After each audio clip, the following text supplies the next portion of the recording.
35e message d'enseignement spirituel. Donné par l'apôtre Thomas le 10 octobre 1970. Rio de Janeiro, Brésil. Le Seigneur Jésus désire attirer l'attention de tous les hommes et femmes du présent sur ce qui se passera dans les diverses régions du monde terrestre, en vue du commencement de l'œuvre prévue depuis longtemps pour cette fin de siècle. Le remodelage de la structure de la Terre commence, en vue d'étendre les zones de production alimentaire pour la population actuelle et pour ceux qui ont déjà commencé à descendre sur la Terre.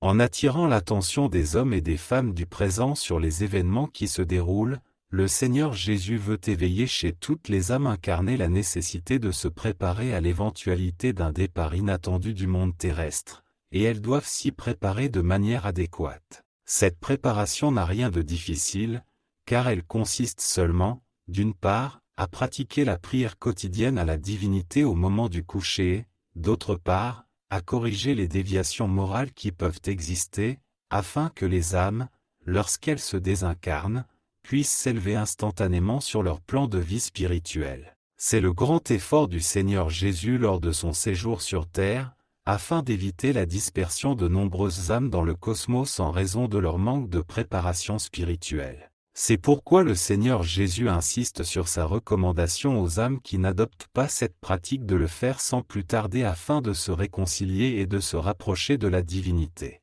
Ces paroles du Seigneur Jésus ne doivent pas être lues seulement avec curiosité, mais lues, relues et méditées attentivement, comme si on les entendait des lèvres du Seigneur Jésus lui-même, en raison de la nécessité pour toutes les âmes incarnées d'être correctement informées de ce que le Seigneur est venu leur dire. Il suffit de considérer le fait que le Seigneur Jésus, le régisseur de ce monde terrestre, a secoué sa cour céleste pour descendre sur le plan physique et s'y installer pour une période de temps encore indéterminée. Il suffit de considérer tout cela pour faire connaître aux âmes incarnées la raison sérieuse qui a conduit le Seigneur Jésus à faire sa descente sur la terre. En considérant correctement ce fait, et aussi ce qui pourrait leur arriver s'ils n'écoutaient pas les paroles du Seigneur, il est à espérer que tous se prépareront sans perdre de temps à ce qui pourrait arriver sur la terre dans ces dernières années du siècle. Et ce que le Seigneur Jésus désire ardemment, c'est précisément la préparation de toutes les âmes incarnées pour leur propre bien et leur propre bonheur.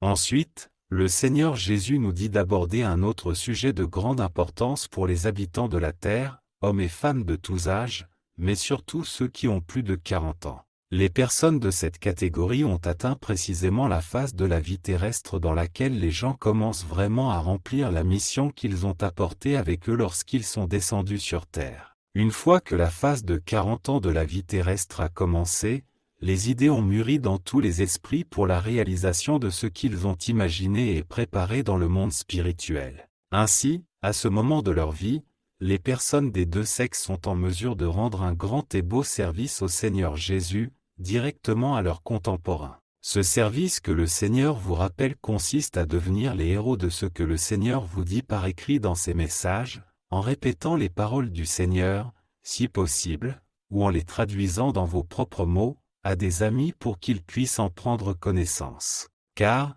chères âmes, il faut tenir compte du fait que le Seigneur Jésus n'a pas décidé de créer ce nouvel ordre sur la terre pour faire de la littérature à travers ses messages.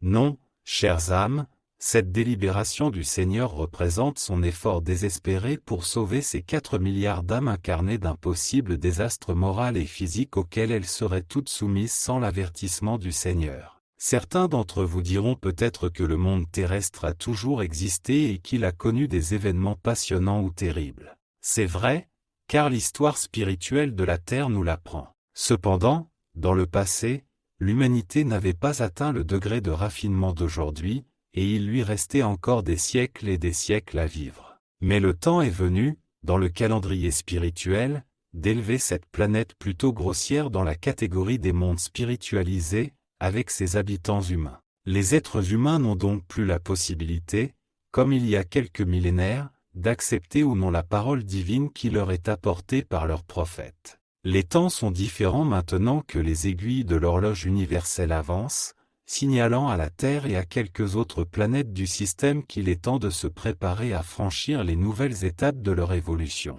Et si les planètes doivent avancer dans cette direction, leurs humanités ont le même devoir de les suivre. Par conséquent, avec l'avancement spirituel de la Terre en tant que planète habitée, il devient nécessaire que sa population s'efforce d'aller dans la même direction, c'est-à-dire de maintenir une connexion constante et quotidienne avec la divinité par la prière et la méditation, sans quoi les âmes récalcitrantes seront probablement assimilées à l'irrationnel et, dans cet état, retirées de l'environnement terrestre pour être ramenées à une école plus en accord avec leur niveau vibratoire. C'est ce changement que le Seigneur Jésus s'efforce d'éviter à un grand nombre d'âmes qui lui ont été confiées par leur Père céleste, il y a bien des siècles, pour qu'elle les dirige et les améliore sur la terre. Le Seigneur Jésus ne peut cependant pas faire seul l'effort nécessaire pour empêcher que ce grand nombre d'âmes qui ne prient pas la divinité, soient enlevées de la terre et renvoyées sur leur planète d'origine.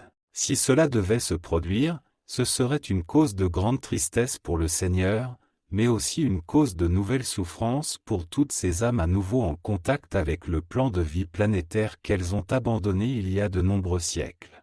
Dans ces conditions, le Seigneur Jésus lance un appel au cœur de toutes les âmes qui se trouvent dans la situation décrite, afin qu'elles mettent de côté leur matérialisme proclamé et qu'elles décident de faire quelque chose pour leur propre bénéfice afin d'aider le Seigneur à les préserver de l'éloignement de la terre. Après tout, quel est ce matérialisme proclamé par de nombreuses âmes incarnées? Le Seigneur Jésus répond à cette question en expliquant qu'un tel matérialisme ne signifie que le faible niveau d'évolution des personnes qui le proclament.